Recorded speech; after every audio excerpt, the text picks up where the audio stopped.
All right, sent. Greetings and peace, everyone. Thank you so much for joining us this evening.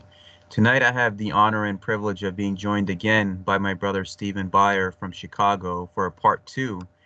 Part one, we got to learn about him, who he is, and what he stands for, and many of the corruptions and things that he has fought against in Chicago. And in part two, he's going to discuss about like recent news events that are going on, how it's affecting our world, and how we're dealing with this online misinformation world that we're dealing with on top of dealing with a lot of the trolls. So without further ado, Brother Stephen Beyer, please. Greetings. It is good to talk to you, brother. Uh, so, um, I, I am astounded sometimes with the things that are happening and uh, just how fast things can be moving. Um, Lately, it seems like the system, the people in the power count on people being distracted, and they count on superficial reactions. Mm-hmm. And there's already something sort of pre-planned, a trap set where they're hoping for, to divide people. There seems to be a simple right-left division. They want people to hit a dot whether or not they're going to be supporting East or West from the Republican or the Democratic point of view, so that they're an easy checkbox. And Mm-hmm. I see this this division that we see, and how it puts us at the mercy of social media, trolls, and sort of a contrived fake news situation. And some of the examples of this superficial system, one of the things that I um, present as a grievance, as a problem in America, is for a long time, we've tried to recruit minorities to the military, and we sometimes present this as progress. So I like to watch the old ads that actually targeted African Americans for military service. In some ways, at the time, they seem like, well, it's good that people aren't being discriminated against, but the problem that that I guess I'm seeing is that it's not just enough to have a system that's inclusive when the system isn't necessarily really serving the public.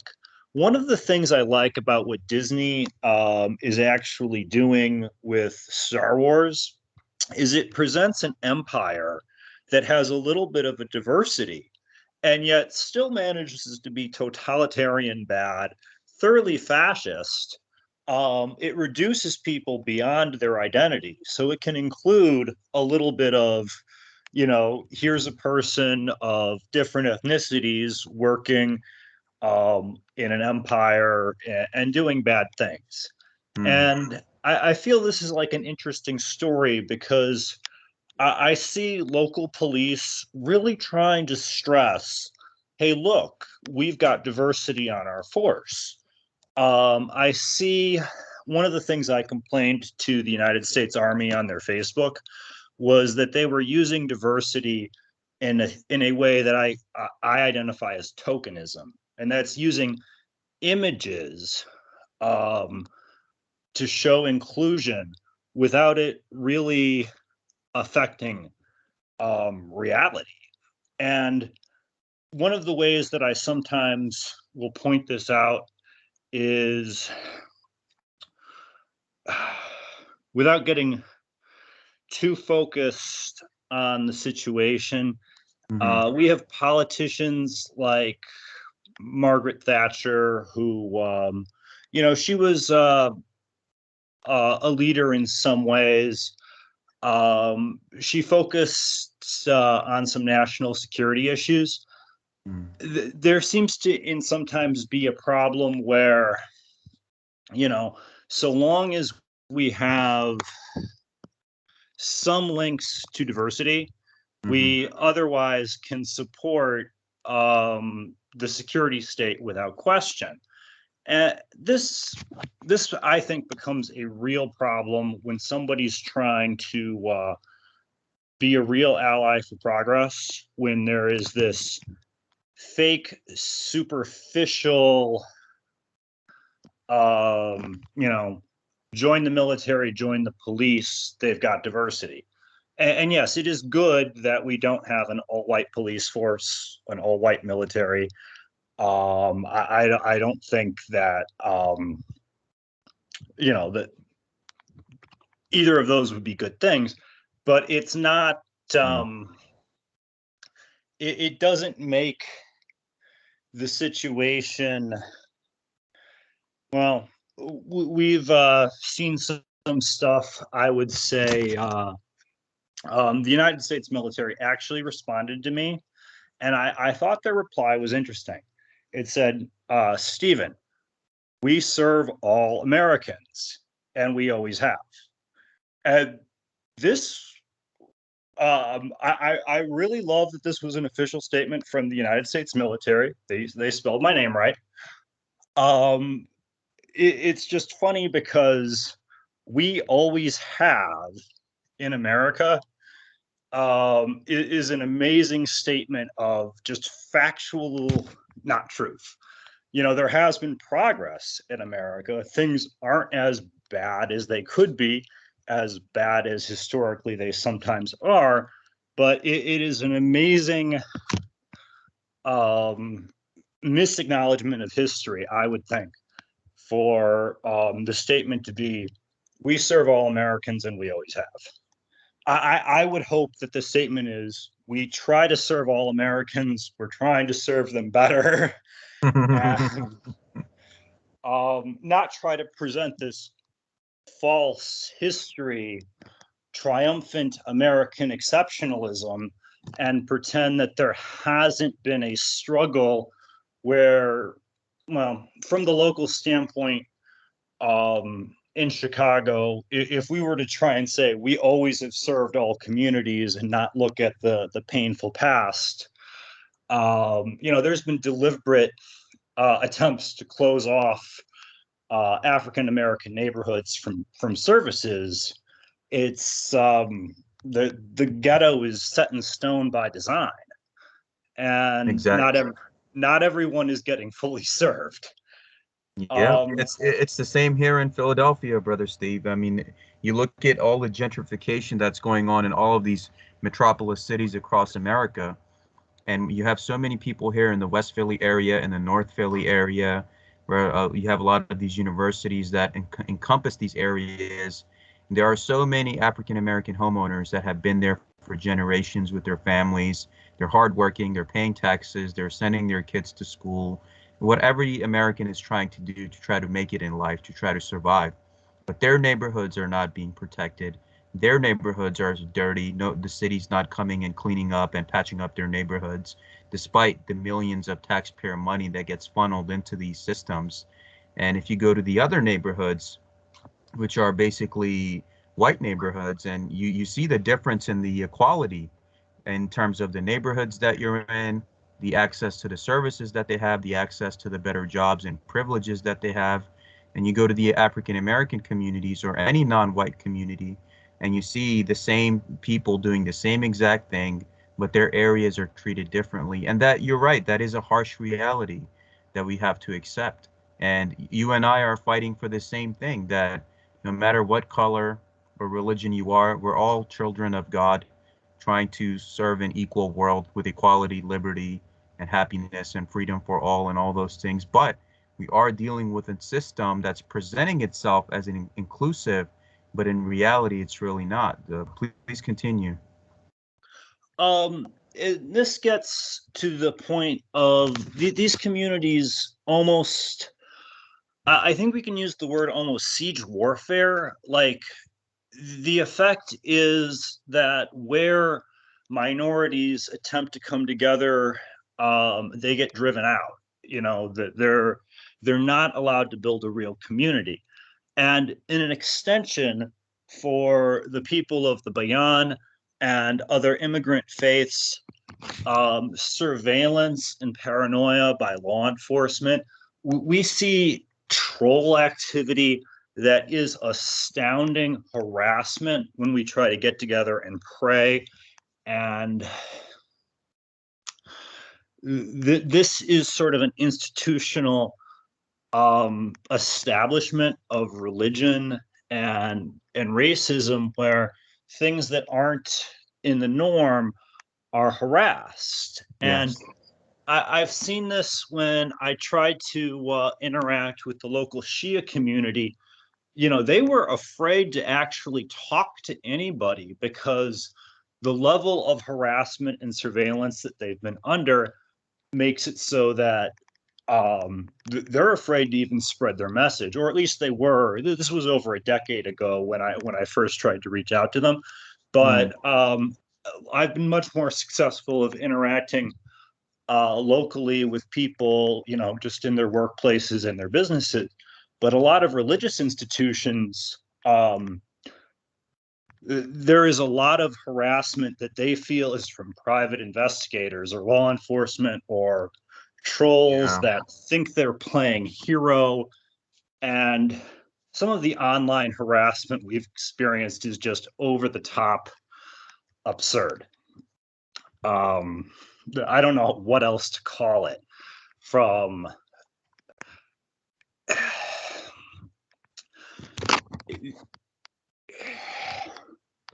I don't even want to name some of the people or give them too much attention, but the antics of the trolldom where they try to provoke is one can call it controlled opposition. And it's really, in my opinion, the thing that makes it so hard is when one tries to be helpful, one tries to assist a community, to see this way that it's harassed in our society. It's not making anybody safer, and it's putting up more walls that keep one community, which we don't protect each other, serve the poor, or protect the youth by dividing each other. We by integrating people, we get the disabled, we get minorities to be able to get the help they needed. And so often, people are in need these days. That's right. So on the idea of looking past the superficial and the tokenism and really assisting and helping people, there has to be an acknowledgement, I think, of the real problem. And part of that is the surveillance state, and it enables a lot of trolldom online where people, they create these fake identities and try to acquire information. But I'll talk on that at a later time. I'm really astounded. I don't know if you've heard, do you know who Michael Flynn is? Yes, I know about him. Okay. In his recent news thing, he was calling sort of for in order to be one country, we would need a national religion. This sort of is the opposite of the one community type of. He's talking about like that the one world religion idea, right? Well, it's interesting because he's starting with a sort of a national religion as the foundation for it. And one wonders how Jews, Muslims, Mormons, Native Americans, or any number of people would fit in this national religion. I don't think Jews and Christians are just all of a sudden going to agree on an issue that has, that they haven't been able to agree on. They can pray, they can try to be kind to each other, they can, but there's going to be, there's not, we are nowhere near the point where, like even Christians and Jewish Americans will be able to, but I would imagine that he's thinking, the Army Chaplain Corps seems to work out from his perspective and serve all right. So why not go from there? Most people don't realize, Brother Stephen, and I'm glad you brought out the Army chaplaincy, because the chaplain's handbook in the U.S. Army and in the U.S. military was written by the satanic priest, Lieutenant Colonel Michael Aquino, who was also the founder of Temple of Set, and it gives the satanic chaplain privileges over all of the other services, the chaplains of other services. So when the satanic chaplain in the U.S. military shows up, the other chaplains have to step aside, and it goes to show you the nature of the system that we're dealing with. So yeah, please continue. The Temple of Set and some of these organizations, to me, have always been a little bit confusing how much free media attention they almost get established. Mm-hmm. Like the definitions of the COS, the Church of Satan, and the subsequent Temple of Set organizations. For an example of using a religion as a sting operation to watch a culture, this part may have to be edited for information, but some of the examples that I think would be how the military misuses how it watches religion and how law enforcement misuse this.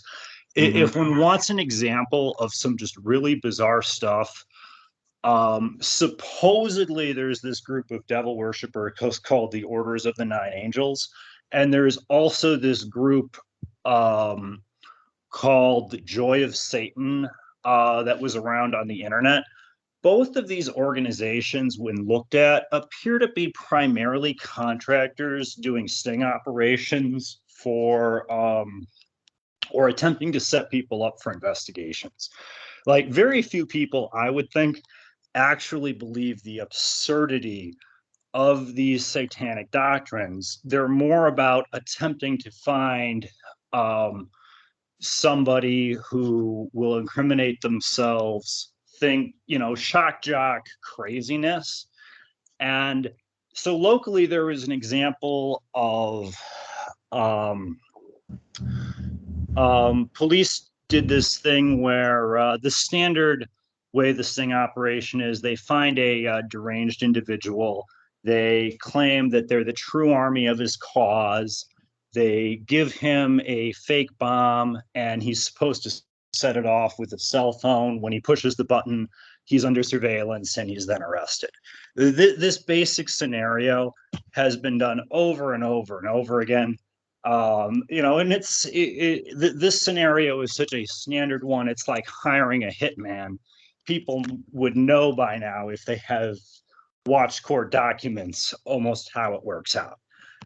And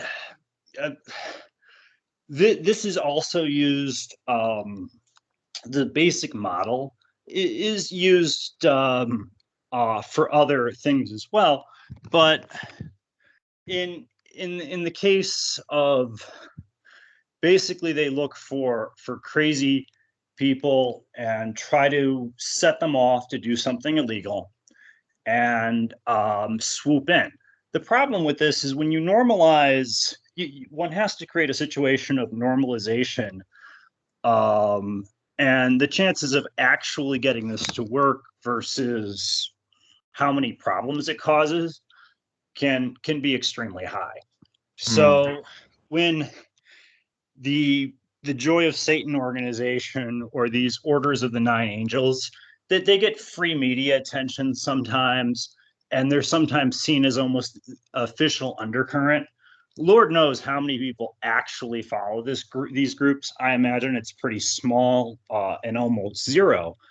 But the all sorts of this fringe nonsense gets propped up by a surveillance state. And some of the examples of this also, I think, Hebrew roots type movements that have a tendency to be, there's a whole bunch of them that are designed to mess with groups that are trying to focus on the needs of African Americans and such, to sort of mobilize them to criticize Zionism in the incorrect ways, rather than focusing on justice, colonialism, and what America is doing. These sting operation groups, Joy of Satan being a good example, try to criticize Zionism from an absolute ridiculous racial standpoint, as opposed to focusing on power, justice, and solidarity with people living in refugee camps. Which, I'm sorry if I went about that in a rambling way, but these methods and tactics that these trolls do, and these types of troll groups are very disruptive to seekers of spirituality who are trying to come together, pray, be holy, see. There are people who have been pushed out of various institutions for various reasons, but we get this predatorial online troll who's trying to say, oh wait, you don't like NATO? Well, you must love Russia then. And it's like, wait, no, I'm not a supporter of Vladimir Putin. I think NATO's doing something wrong here, and here's why. But if you even post something like that, you get these fake trolls being, well, Russia, they try to hit you with tanky propaganda. Like a classic example of this is when I had an anti-military protest going. These pro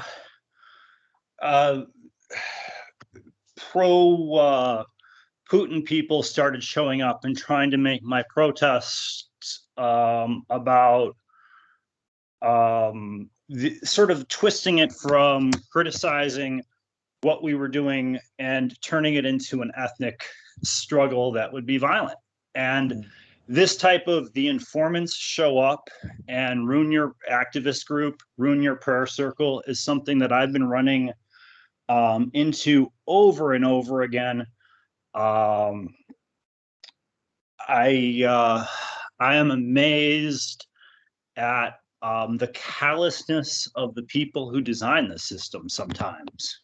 But, yeah, of course. And, that's the reason why even the Shia community you dealt with was kind of hesitant, because Islamic communities, myself being one of them, last 20 years in this country, we have experienced nothing but surveillance and discrimination in organizations and workplaces. And you have infiltrators that get sent to your mosques and your organization in the guise of somebody who's there to learn about Islam. And you've seen many of these plots that have taken place in the last 20 years as well, of how they set up innocent people in these fake sting ops just to further their agenda, or to, fear the Muslim, or to create the division. And they can use aspects of minority communities against another minorities. So I've seen that even here in my area, where one minority gets used against another in terms of being an informant, or whatever that they're trying to get on you, or to keep an eye on your community. And majority of the Muslim people here, they're hardworking, they pay their taxes, they send their kids to school, they go to work, They're following the American lifestyle just like any other American, but it's that layer that they know that anyone or anything can be used against you, even though you've done nothing wrong.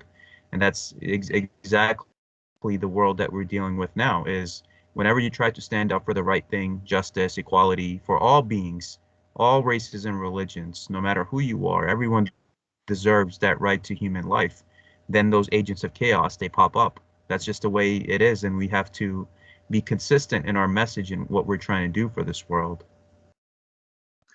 I want to thank you for, just you being you, your caring attitude, the light that you show. It really is, it's an amazing thing. Um, Thank you, brother. I say the same for you. Thank you. I feel that sometimes maybe I don't live up to what I hope to. I remember when you were talking about energy vampires. Sometimes I feel like, when something bad has happened to me, that I end up um, I end up taking away someone else's energy because I'm confused or I've been beat down, and I've been trying to think how that happens, why it is that when people feel confused and lost, it's the first thing to do is to look for something else wrong, and I know that I need to focus on trying to serve and be compassionate. I know that when I'm confused and when I'm hurting, sometimes it I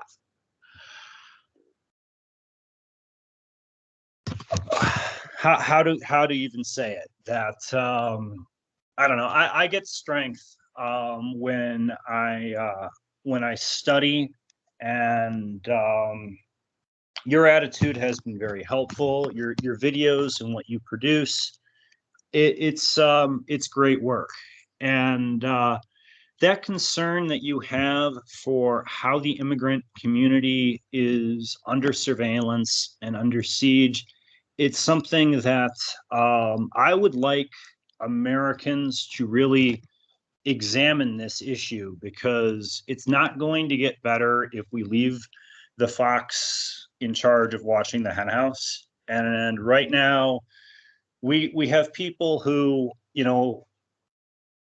basically in a predatorial way, they're looking for a problem. They don't get to be the hero unless they find a villain, and one way or another they want that villain. And I know when somebody's looking for you to be a villain, it can be, it's hurtful, it's isolating.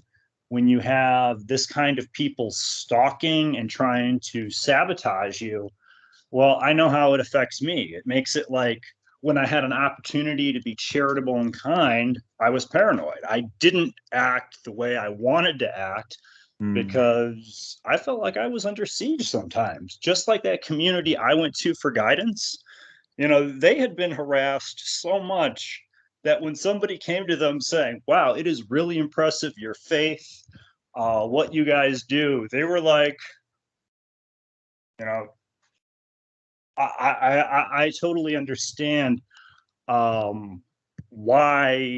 I wasn't able to connect with them, but it was a big lost opportunity. I think in some ways that we put them in that situation where they wanted to close down, and I hope that I don't do that same thing. Where since sometimes I feel like the trolls that have been harassing the Fatimiyya Sufi order.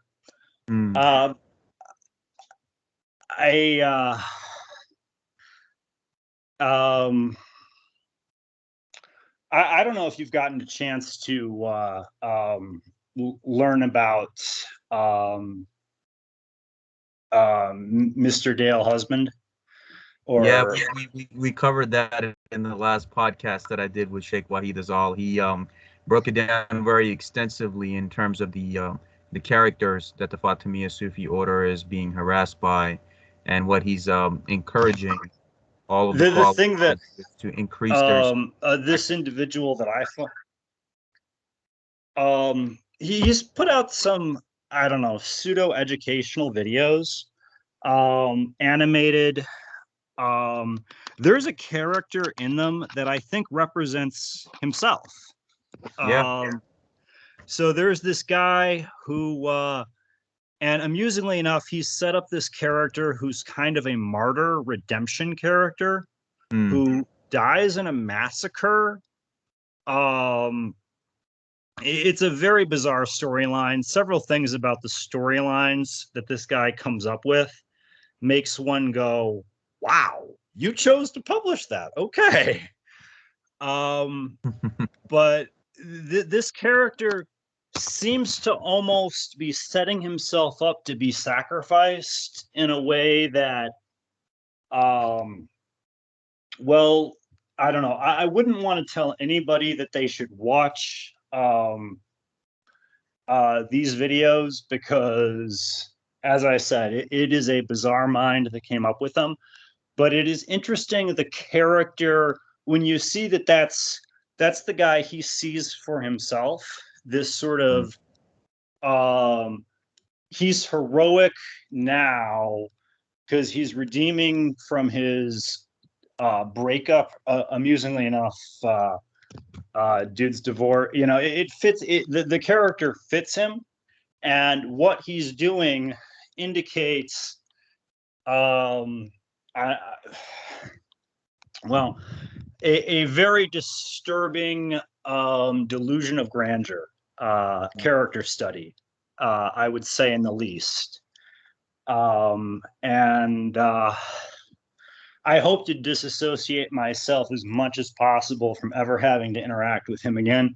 He has a tendency to refer to us very derogatorily and try to you know, he doesn't want anything to come from the study of the Bayan, and wants to be very dismissive of it. And this character and how he sees himself and the storylines he comes up with has a really unfortunate obsession with developmental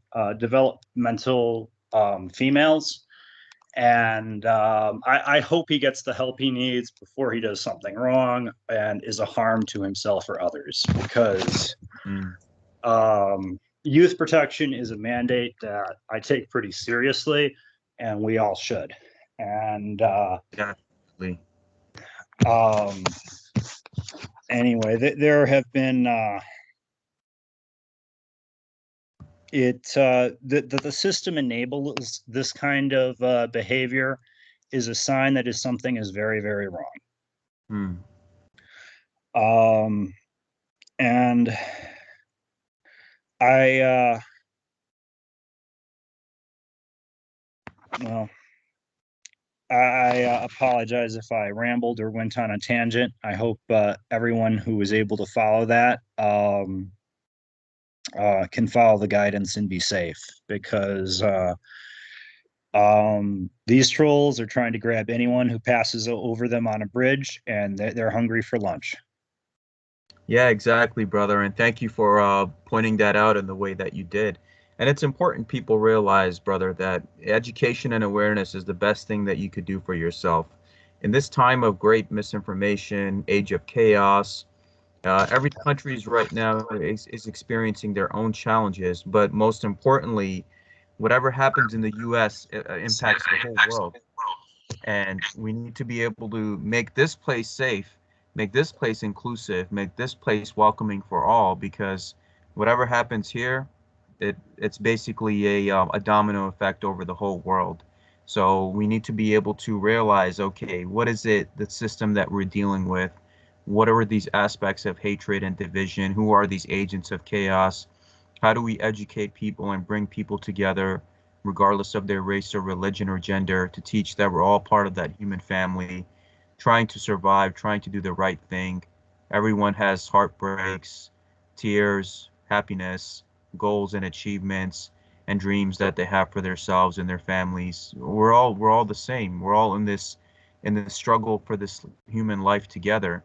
And that's, I'm glad you pointed that out about us dealing with these trolls and these agents of chaos who come from these different institutions and backgrounds to try to create sabotage when people try to come together, or try to sow seeds of hatred and division when something good is being created, like we've seen in many great movements throughout American history, always got taken down by informants. So we have to realize, what is it, the system that we're dealing with, and how can we make the best of it to try to bring humanity together. And please, what else can you share with us in terms of us, humanity, being united, and the aspect of misinformation and trolls? Whatever you have to share for part two, it'll be most welcomed and appreciated. Well, for bringing people together, this is an important thing when one looks at, we all have a lot of the same hopes, a lot of the same challenges, Mm, and keeping us divided is only in the interest of it. It the division is in the interest of a very small group of people, and or, figuring out how that division happens and keeps going, um, why, what stops the peace. So for me, an example would be, um, we see, this division happens to preserve power, and the people who get to be the watchdogs want to keep that division going. So peace between the right and the left, it's only supposed to serve the establishment in a certain way. And if real peace breaks out, the institutions that profit off division, they don't get to keep what they have. And over again, we see that. I fear. I I apologize. That was my Tourette syndrome. I have a minor tic disorder that occasionally will come out, unfortunately. no worries, brother. Please continue. Um, so there are groups that, um,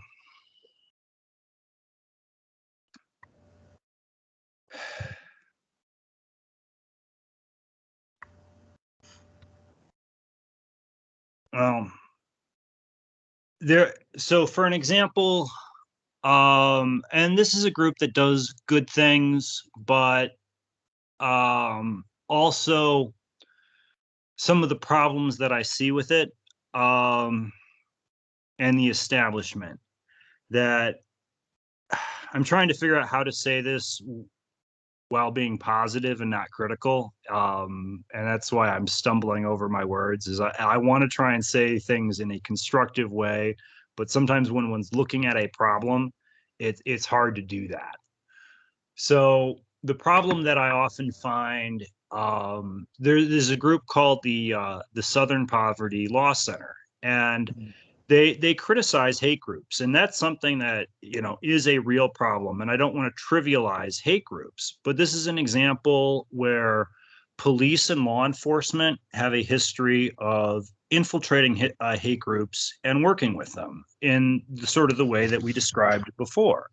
Hmm. And the problem I see is when one reduces hate to these superficial, over the top caricatures that are sometimes seen in hate groups, and these can be ridiculous, behavior. one misses the casual racism, the real inhumanity that people often have that cause division. And so the SO, the Southern Poverty Law Center, sometimes they do very good work. I feel that part of the problem is they have a history of giving a mandate for law enforcement to do things that maybe should not be done because they need special powers to fight the bad guys.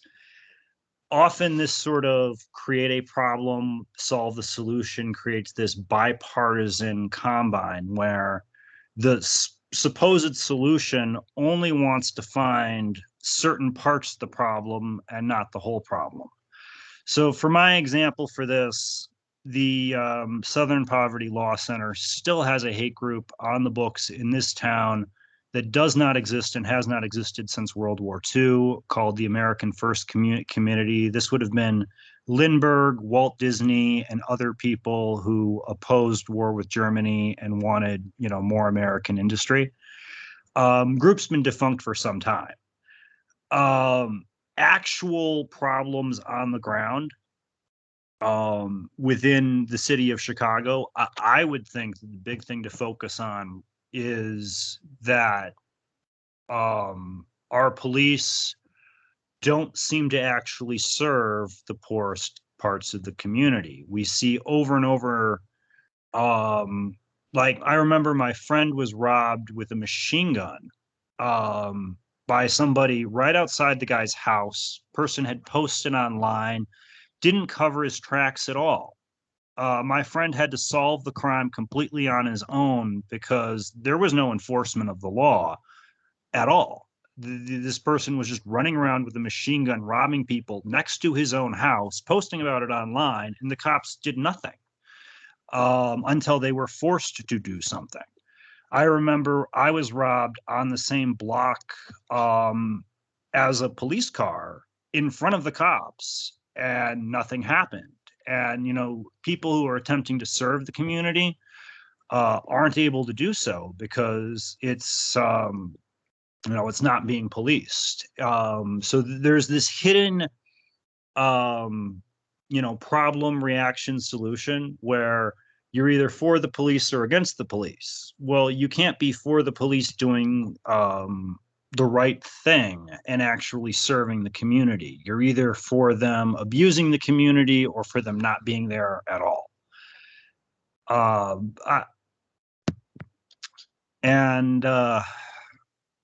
There are issues like this also, I would think on the larger scale where, I don't know, currently the problem that they're looking at locally is the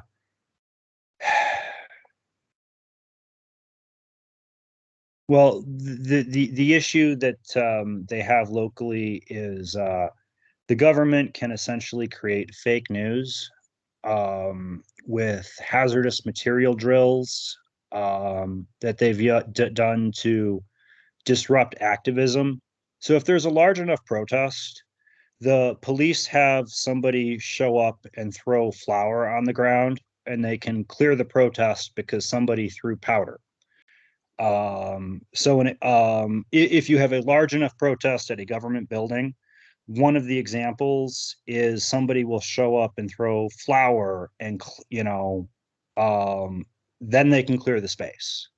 This has happened multiple times here in Illinois, where somebody shows up to a protest, often dressed in the most clownish, outlandish way, to disrupt the protest, pretends to be a member, but triggers a hazardous material drill. Almost for sure, this person has been granted immunity by law enforcement for something, is an informant or some other asset. And by creating this hazardous material drill, they are able to disrupt whatever protest or action there is. This happened at the U.S. the Illinois Capitol building. This exact scenario I'm discussing, and smaller scale situations of that have happened outside of the Capitol. And this, they're allowed to essentially make it so that, yeah, you have the right to protest, but since you can only organize protests that we approve, what kind of right is that? There are no rights, my brother. I mean, when you're in a society where you're always being stalked and surveilled, and you're talking about things and you're scrolling through the social medias, the ads pop up. There have even been instances when you think about stuff, it pops up, and you're in a society where you don't own anything. I mean, let's say this home that I'm in, I could pay it off, but if I don't pay the local taxes to the local county, they can come with a sheriff and take it. It doesn't matter if I paid my whole life to pay this place off, or even if it's paid off, the government can use eminent domain and come and kick me out of my home, whether it's paid off or I have immunity or whatever. You don't own anything. So even if you look at the vehicles, it says for official use only. It's crazy. Even here, to repair your property, you have to get permission from the county. So at the end, who really owns it? You have to get permission from the owner. And people spend their whole lives dealing with a system, and where you don't own anything, you're always surveilled. There's hatred and chaos. So there is going to be an equilibrium or a change, my brother, which I believe with the way this system is crumbling within the next 10 to 20 years maximum, that we will see something give. Here in my hometown currently, you've stumbled on something that's very interesting, and that is how we don't actually own what we have. So the federal government raided town hall not too long ago locally, and there have been a couple of issues for how things go. So in this town, frequently you will see stop work orders, and basically you can't get a permit without having the right insurance through a company that's connected through the political people who control the town. It is amazing how often a business opens only to close down immediately and not to get, it has the buy-in cost, but unless it's paying out, it's been a reoccurring problem over and over again. And I think it's something that keeps, it seems to be part of the gentrification process to try and to keep that flipping so that certain people who are insiders can buy and very cheap, and it keeps it's funny locally, they ended the war on drugs, but they made it so that some of the very richest people have these dispensaries, and there's this enormous amount of wealth going now towards wealthy people. And there's this huge amount of inequality where the permits and the requirements meant that you can pay all the permits you want, but it's that one particularly seems to have a certain apparent corruption to it, where there's a limited amount of businesses that they're essentially allowed to create a product that is going to move, and well, more of the same from a system that ignores what's important and focuses on the superficial. It's an example of that superficial token thing where it doesn't provide the real, the war on drugs was a way to lay siege on minority communities with the way it was subjectively enforced, and the way law enforcement interacted with that, and the way that it ended. it's certainly not bringing jobs to. I mean, it's bringing a lot of jobs to the suburbs. I'll put it that way. Which I hope is that people learn to control their addictions and live pure lifestyles. Mm. I don't want to encourage anyone to be dependent on substances, but I also don't want to see exploitation in a way where there's you know designed inequality. And this state, and I'm sure other states within the United States of America, um, the bar is set low, and we're still not making it. Exactly. That's why we're dealing with the situation we're dealing with right now, because we're dealing with a corporatized system. Everything is kind of incorporated, and you're dealing with a basically a system that's practically a corporation, and it's all about money. If it's not making somebody a buck, it's not going to be there to help you. I mean, just look at the medical system. If I go somewhere out of the kindness of their heart, they're not going to just help me. The first thing they're going to ask me is, "What's your insurance?" Or how are you going to be able to pay for this? So human rights and natural law, and basically people getting their human rights to right to education, inclusiveness, being able to live their lives without fear, access to resources, access to services. We still got a long way to go, and it's unfortunate almost in 2022 that that still is the case. But like I said, the system is crumbling, as we saw how COVID has basically reshaped this world in terms of the education, workplaces, so many spiritual changes that are still yet taking place. And I believe within the next 10 to 20 years, within our lifetimes, my brother, we will see something where either the system is going to have to reform or it's going to crumble and something better is going to rise out of it.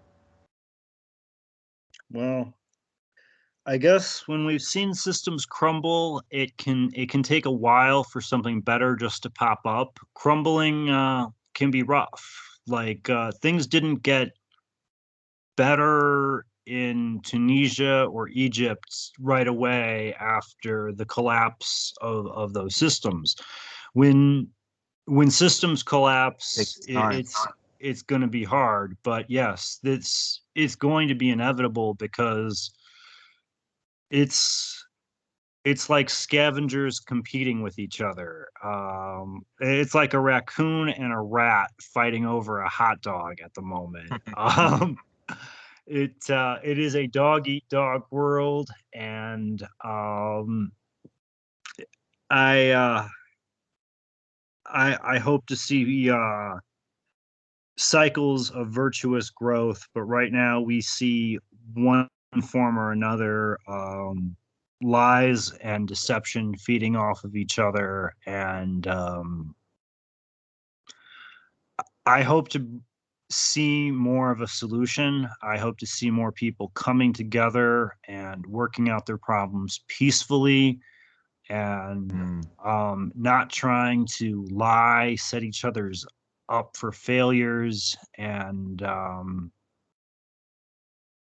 well, um, I am certainly amazed at some of the leadership in America and the issues that they think are important versus what the people seem to think are important. Um, as I was saying, this national religion for America that Mr. Flynn tried to present, we're a long way from there when when we have spies, informants, and trolls hunting each other down. I would certainly like to see people coming together in faith and hoping to serve their creator. I know that there's a lot of division whenever that happens, and that there is a lot of manipulation, an attempt to create politics out of unity, and instead of the true community that we're hoping to a real unity, a real community. Um, Mhm. I am very impressed with your work. I'm glad to see what you're doing, and thank you for giving me this time to chat with you. I hope to look past some of the superficial token things the system does Mm. and try to find real ways to be helpful. And uh, and that's where I want to leave my thoughts for this evening. Thank you, Brother Stephen, and it's always an honor and privilege for us to be with you and to hear your wisdom and insights. And I thank you so much for joining us for part 2 of our series of dialogues and discussions that we're having together. And I look forward down the road to have part 3 with you, and so on, like we're doing with our Sheikh and other great-minded brothers and sisters who are on this journey together. I send you my love to you and yours in Chicago. And yes, one day at a time. And one thing I learned, my brother, in my life is that those that dig holes for others, they eventually fall into their own holes. So these people who are doing dirty things against humanity, the eye of the Creator always watches all. And that's the life that we're living. As long as we do good by ourselves and others and for our families, then everything kind of falls in line for us. And any system or individual that's doing the opposite, they're going to end up in their own hole that they're trying to dig for others. So with that said, much love to you and yours in Chicago. We keep on keeping on by serving God and serving the light and serving humanity. And one day at a time, my brother. Much love and thanks again. Thank you, brother.